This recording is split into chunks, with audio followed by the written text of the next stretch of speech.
The angels are saying to you today, trust in your journey. Your purpose is so important.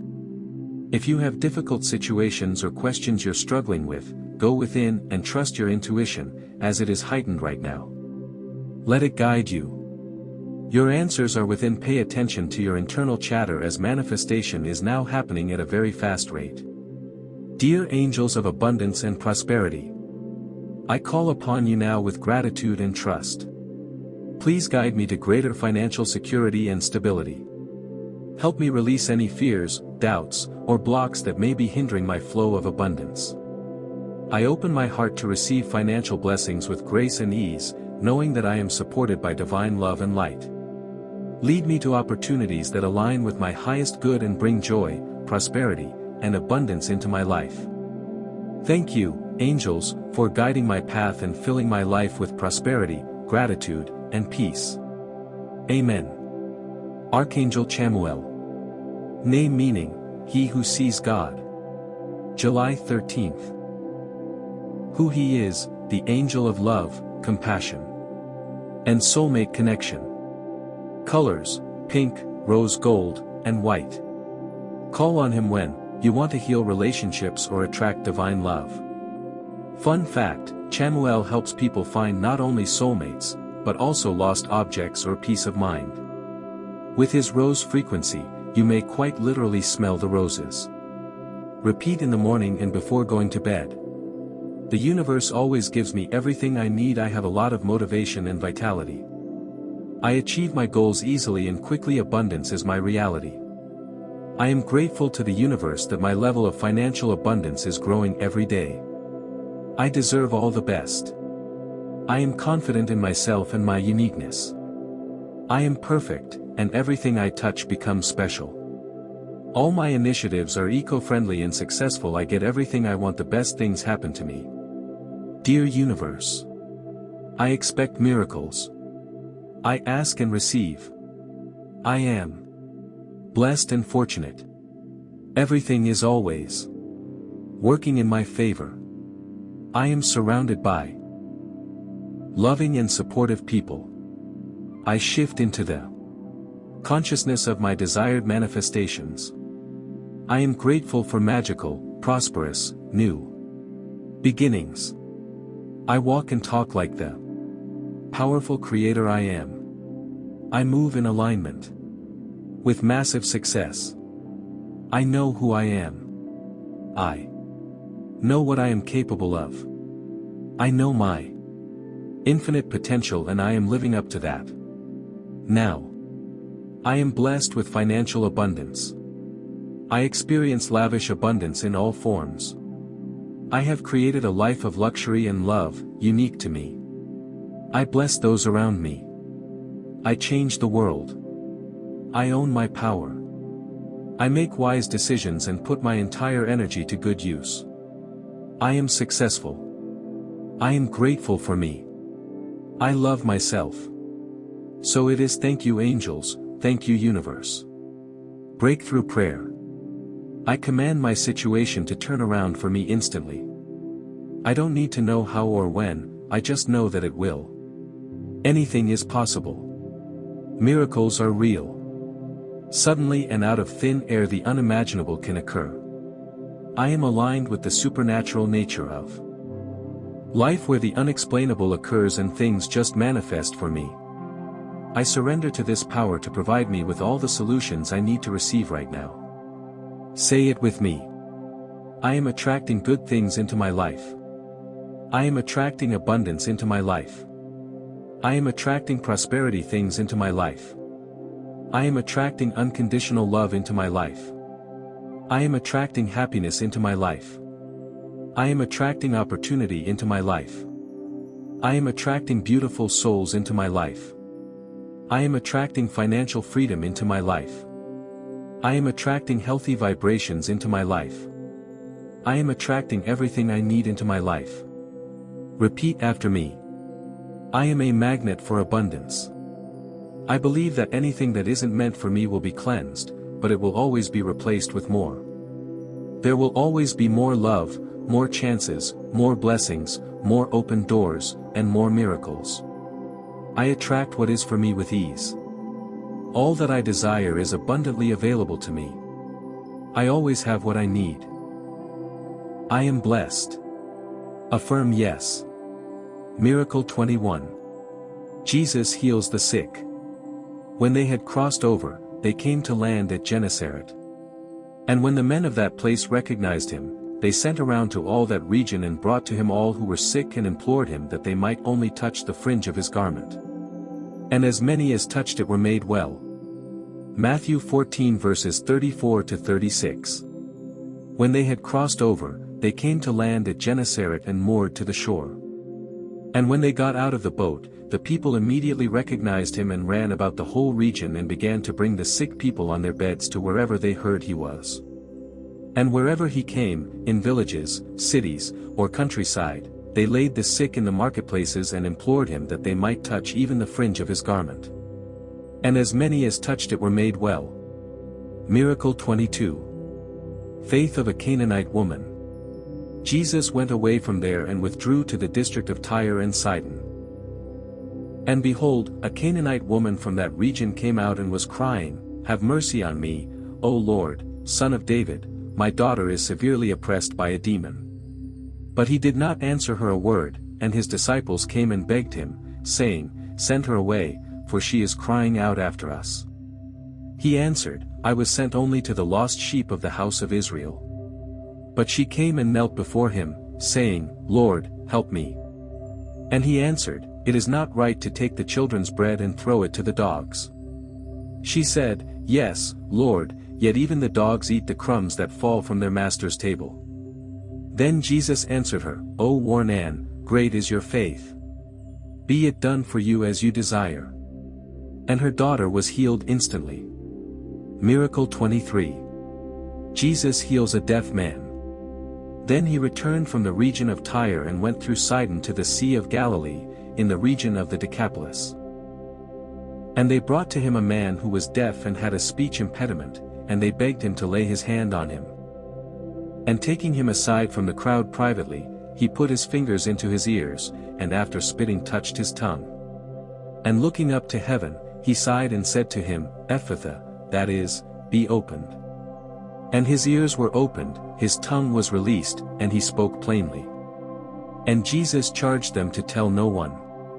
But the more he charged them, the more zealously they proclaimed it. And they were astonished beyond measure, saying, "He has done all things well. He even makes the deaf hear and the mute speak." Jesus feeds the 4,000. Then Jesus called his disciples to him and said, "I have compassion on the crowd because they have been with me now 3 days and have nothing to eat. And I am unwilling to send them away hungry, lest they faint on the way." And the disciples said to him, "Where are we to get enough bread in such a desolate place to feed so great a crowd?" And Jesus said to them, "How many loaves do you have?" They said, 7, and a few small fish. And directing the crowd to sit down on the ground, he took the 7 loaves and the fish, and having given thanks he broke them and gave them to the disciples, and the disciples gave them to the crowds. And they all ate and were satisfied. And they took up 7 baskets, full of the broken pieces left over. Those who ate were 4,000 men, besides women and children. And after sending away the crowds, he got into the boat and went to the region of Magadan. Miracle 25. Jesus heals a blind man. They came to Bethsaida. And some people brought to him a blind man and begged Jesus to touch him. And Jesus took the blind man by the hand and led him out of the village, and when he had spit on his eyes and laid his hands on him, Jesus asked him, "Do you see anything?" And he looked up and said, "I see people, but they look like trees, walking." Then Jesus laid his hands on his eyes again, and he opened his eyes, his sight was restored, and he saw everything clearly. And Jesus sent him to his home, saying, "Do not even enter the village." Miracle 26. Jesus heals a man born blind. As Jesus passed by, he saw a man blind from birth. And his disciples asked him, "Rabbi, who sinned, this man or his parents, that he was born blind?" Jesus answered, "It was not that this man sinned, or his parents, but that the works of God might be displayed in him. We must work the works of him who sent me while it is day. Night is coming, when no one can work. As long as I am in the world, I am the light of the world. Having said these things, he spit on the ground and made mud with the saliva. Then he anointed the man's eyes with the mud and said to him, "Go, wash in the pool of Siloam." So he went and washed and came back seeing. The neighbors and those who had seen him before as a beggar were saying, "Is this not the man who used to sit and beg?" Some said, "It is he." Others said, "No, but he is like him." He kept saying, "I am the man." So they said to him, "Then how were your eyes opened?" Miracle 27. Jesus heals boy with a demon. When they came to the crowd, a man came up to Jesus and, kneeling before him, said, "Lord, have mercy on my son, for he has seizures and he suffers terribly. For often he falls into the fire, and often into the water. And I brought him to your disciples, and they could not heal him." Jesus answered, "O faithless and twisted generation, how long am I to be with you? How long am I to bear with you? Bring him here to me." Jesus rebuked the demon, and it came out of him, and the boy was healed instantly. Then the disciples came to Jesus privately and said, "Why could we not cast it out?" He said to them, "Because of your little faith. For truly, I say to you, if you have faith like a grain of mustard seed, you will say to this mountain, 'Move from here to there,' and it will move, and nothing will be impossible for you." Miracle 28. Temple tax in fish's mouth. When they came to Capernaum, the collectors of the 2 drachma tax went up to Peter and said, "Does your teacher not pay the tax?" He said, "Yes."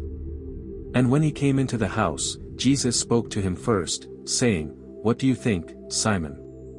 From whom do kings of the earth take toll or tax? From their sons or from others?" And when he said, "From others," Jesus said to him, "Then the sons are free.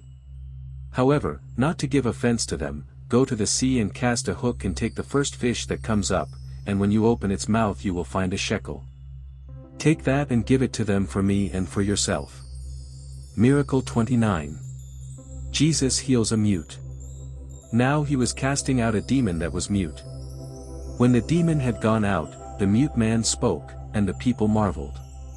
But some of them said, "He casts out demons by Beelzebul, the prince of demons," while others, to test him, kept seeking from him a sign from heaven. But he, knowing their thoughts, said to them, "Every kingdom divided against itself is laid waste, and a divided household falls. And if Satan also is divided against himself, how will his kingdom stand? For you say that I cast out demons by Beelzebul, and if I cast out demons by Beelzebul, by whom do your sons cast them out? Therefore they will be your judges. But if it is by the finger of God that I cast out demons, then the kingdom of God has come upon you. When a strong man, fully armed, guards his own palace, his goods are safe, but when one stronger than he attacks him and overcomes him, he takes away his armor in which he trusted and divides his spoil. Whoever is not with me is against me, and whoever does not gather with me scatters." Miracle 30. Jesus heals a crippled woman. Now Jesus was teaching in one of the synagogues on the Sabbath. And behold, there was a woman who had a disabling spirit for 18 years. She was bent over and could not fully straighten herself. When Jesus saw her, he called her over and said to her, "Woman, you are freed from your disability." And he laid his hands on her, and immediately she was made straight, and she glorified God. But the ruler of the synagogue, indignant because Jesus had healed on the Sabbath, said to the people, "There are 6 days in which work ought to be done. Come on those days and be healed, and not on the Sabbath day." Then the Lord answered him, "You hypocrites! Does not each of you on the Sabbath untie his ox or his donkey from the manger and lead it away to water it? And ought not this woman, a daughter of A? How much does God know? God is all-knowing, which is only one of many divine, superior capabilities. He knows everything and sees everything. He knows what's best in every situation. Just think of what this world would be without God. When people get impatient or anxious about issues, decisions, events, and/or the future, rely on God to show you the way. Be aware that the world doesn't provide the truth. And what currently looks like the right solution might not be right in the future. People are incapable of knowing the future. Sure, they can surmise, evaluate, analyze or best guess what might happen, but it is still a best guess. It is easy to make a quick decision or initiate a so-called quick fix. And that decision might work and it might not. It might be a temporary fix or it might be the dreaded wrong choice that converts the current small issue into a huge, surmountable problem that brings pain and suffering. Wouldn't you rather depend upon God, who is all-knowing, to lead the way? The heart. It is the heart that shines through all the anger, pride, judgment and arrogance to see Jesus for who he really is.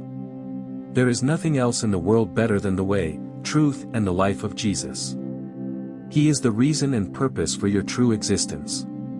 He is real love and purity that points to how we should live and treat each other. Do not depend upon your own opinion or that of others, depend on the only King that became man. There is no better time than today to examine your own heart. Let the truth and love of Jesus touch your own heart. Let Jesus dissolve the anger, sorrow, pain, rejection and loneliness with his love and acceptance. Needing acceptance.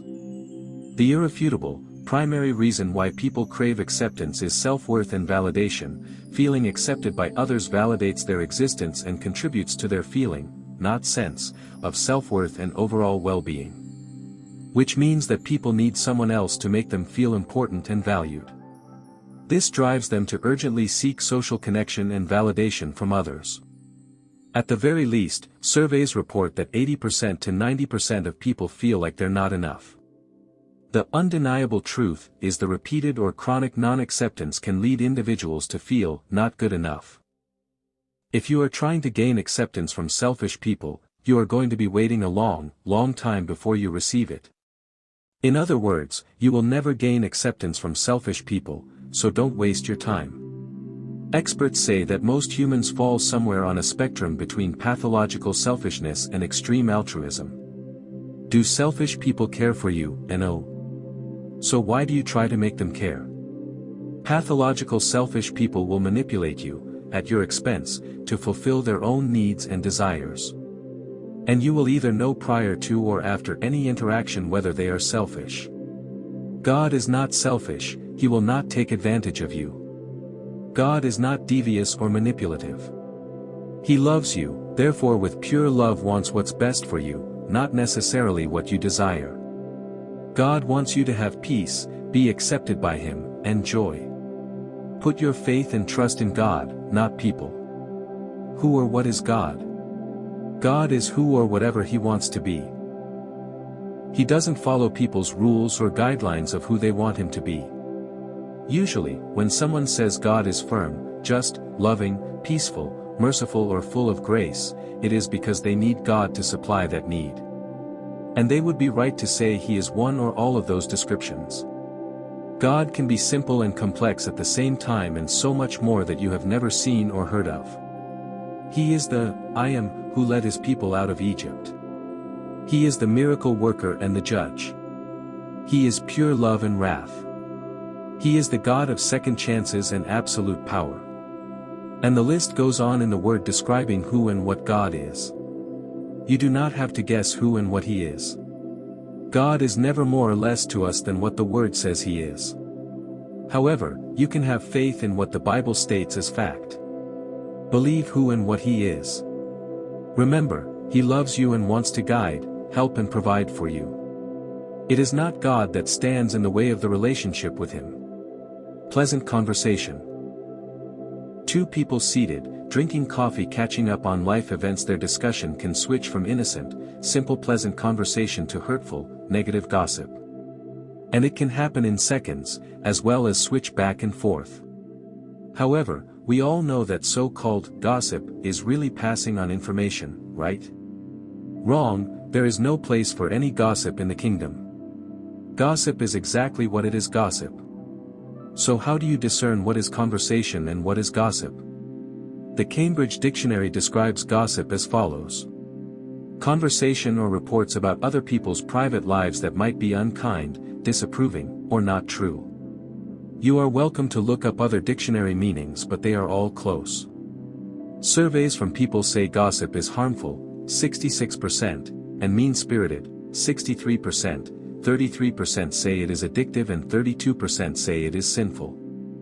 Fewer say gossip is entertaining, 29%, fun, 15%, or harmless, 10%. What would you say is a fair percentage of how much gossip is not true? Or better yet, how much is embellished? Before people start evaluating if their previous conversations are labeled as gossip, let's see what God says how people should treat others. Let no corrupting talk come out of your mouths, but only such as is good for building up, as fits the occasion, that it may give grace to those who hear. Ephesians 4 verse 29. James says the tongue is restless evil full of deadly poison. James 3 verse 8. A faithful witness does not lie, but a false witness breathes out lies. Proverbs 14 verse 5. And there are approximately 95 more verses that give instruction on conversation. Have a blessed day. Truth is real, not relative. And truth is not complicated, it is very simple. God is truth and makes it very easy to understand. What we see today, truth is what some people want it to be, and they attempt to make it complicated as to get what they want. God does not and will not recognize someone's version of the truth. He only recognizes His truth. Being omniscient, God knows everything. Religion. Religion believes that a person through their efforts can reach a higher level, power or state of being. In return, the high performer receives a reward for what religion requires. In other words, you have to work for the reward. Man-made religion causes people to judge others for not following the rules, which leads to creating rules not found in the scripture. Either you are obedient or you are not, you are deserving or you are not, you are a have or have not. It creates a measurement system by which people compare and compete for the sole purpose to rise above, being liked or accepted by others. Religion claims to believe in scripture but is plagued with fear, shame and doubt, not being good enough to earn salvation. Religion also states that you have to do something to be right with God. The Pharisee self-righteous giving his resume, not like sinners put himself above others. The tax collector, a professed sinner, begged for mercy. Luke 8 verses 9 to 14, next week. The message will be relationship. I tell you, this man went down to his house justified, rather than the other. For everyone who exalts himself will be humbled, but the one who humbles himself will be exalted. What is grace? Most people know Ephesians 2 verse 8, but do they truly know what it means? There are 131 references to grace in the Bible, and 124 are in the New Testament. Most of those references are by Paul, the apostle of grace. It is agreeable that Paul would be given that name considering his previous insatiable pursuit of Christians prior to his conversion. How many did Paul persecute? No one knows, but obviously it was more than enough for Paul. Today, we can say that grace is underserved, unmerited and/or unearned. The latter is much more difficult to accept with human pride, for everything in this current life must be earned with a sense of entitlement. The simple biblical truthful fact is that grace is a gift to all of us. Do not forget Romans 3 verse 10 and 3. 23, no one is righteous and all have sinned. These undisputed verses are for all, whether some